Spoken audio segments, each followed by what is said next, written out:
আচ্ছা, ২০২৬ সালে ফেসবুকের অ্যাডস কুপন বা প্রমোশনাল ক্রেডিটগুলো কিভাবে পাওয়া যায় এটা কি জানতে চান? এই ক্রেডিটগুলো আসলে ফেসবুকের দেওয়া এক ধরনের ভার্চুয়াল ফান্ড, মানে বলতে পারেন ফ্রি টাকা, যা দিয়ে নিজের পকেট থেকে কোনো খরচ না করেই বিজ্ঞাপন চালানো যায়।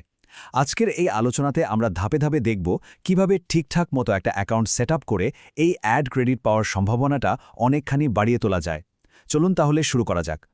এই চিন্তাটাই কিন্তু অ্যাড ক্রেডিটের আসল মজা, তাই না? এটা নতুন বিজ্ঞাপনদাতাদের জন্য একটা অসাধারণ সুযোগ। কোনো রকম ইনভেস্টমেন্ট ছাড়াই ক্যাম্পেইন টেস্ট করে দেখা যায়। প্ল্যাটফর্মে যেখানে লক্ষ লক্ষ ব্যবসা বিজ্ঞাপন দিচ্ছে, সেখানে এমন একটা সুযোগ পাওয়া কিন্তু সত্যি অনেক বড় ব্যাপার। আরও সহজ করে যদি বলি, ফেসবুক অ্যাড ক্রেডিট হলো ফেসবুকের দেওয়া ভার্চুয়াল টাকা। যখন এই ক্রেডিটটা আপনার অ্যাকাউন্টে যোগ হয়, তখন বিজ্ঞাপনের বিল থেকে খরচটা অটোমেটিক্যালি কেটে নেওয়া হয়। মানে ক্রেডিট শেষ না হওয়া পর্যন্ত আপনার নিজের বাজেট থেকে কোনো টাকাই দিতে হচ্ছে না। পুরো ব্যাপারটা সহজে বোঝার জন্য আমরা এটাকে 4টা ভাগে ভাগ করেছি। প্রথমে দেখব কিভাবে অফারের জন্য অ্যাকাউন্ট প্রস্তুত করতে হয়, এরপর জানব ঠিক কি করলে এই অফার পাওয়ার যোগ্যতা বাড়ে, তারপর ক্রেডিট রিডিম করার প্রসেসটা দেখব, আর সবশেষে এর কিছু নিয়মকানুন বা সীমাবদ্ধতা নিয়ে কথা বলবো। আচ্ছা, তাহলে চলুন একেবারে প্রথম ধাপে চলে যাই। এই পর্বে আমরা অ্যাকাউন্টটাকে এমনভাবে রেডি করব যাতে একটা অফার পাওয়ার সেরা সুযোগ তৈরি হয়ে যায়। ফেসবুক সাধারণত নতুন বিজ্ঞাপনদাতাদেরই এই প্রমোশনগুলো বেশি দেয়, তাই অফার পাওয়ার জন্য একটা নতুন বা সেকেন্ডারি অ্যাড অ্যাকাউন্ট ব্যবহার করলে কুপন পাওয়ার চান্স কিন্তু অনেকটাই বেড়ে যায়। আর অবশ্যই বিজ্ঞাপন চালানোর জন্য একটা অ্যাক্টিভ ফেসবুক পেজ তো লাগবেই। আপনার ব্যবসার সঠিক নাম, ক্যাটেগরি আর একটা সুন্দর প্রোফাইল ও কাভার ছবি দিয়ে পেজটাকে প্রফেশনালভাবে সেট করে নিন। তবে একটা কথা, পেজ খুলেই বিজ্ঞাপন দিতে যাবেন না। প্রথমে অন্তত 3টে ভালো পোস্ট করুন, এতে ফেসবুক বুঝবে যে আপনার পেজটা একটা আসল ব্যবসার উদ্যোগ। চলুন এবার পরের ধাপে যাই আর দেখি এটা কিভাবে কাজ করে।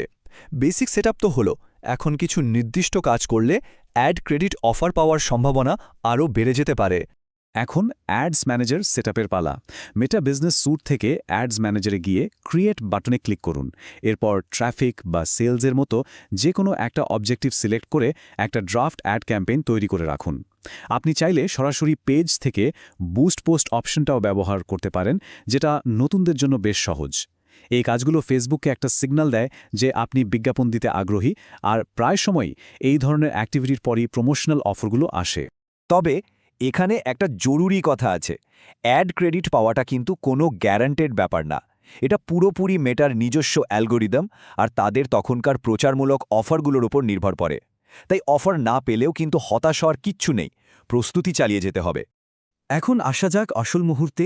ধরুন আপনাকে একটা অ্যাড ক্রেডিট অফার করা হলো, তাহলে কিভাবে অ্যাকাউন্টে এটা যোগ করবেন? চলুন সেই সহজ প্রক্রিয়াটা দেখে নিই। একবার ক্রেডিট পেয়ে গেলে এটা রিডিম করার প্রসেসটা খুবই সহজ। আপনাকে শুধু আপনার অ্যাডস ম্যানেজারের বিলিং সেকশনে গিয়ে পেমেন্ট সেটিংসে যেতে হবে। ওখানেই অ্যাড ক্রেডিটস নামে একটা অপশন পাবেন, যেখানে কোডটা দিয়ে ক্রেডিটটা ক্লেম করতে পারবেন। আর এই ব্যাপারটার সবচেয়ে মজার দিকটা কি জানেন?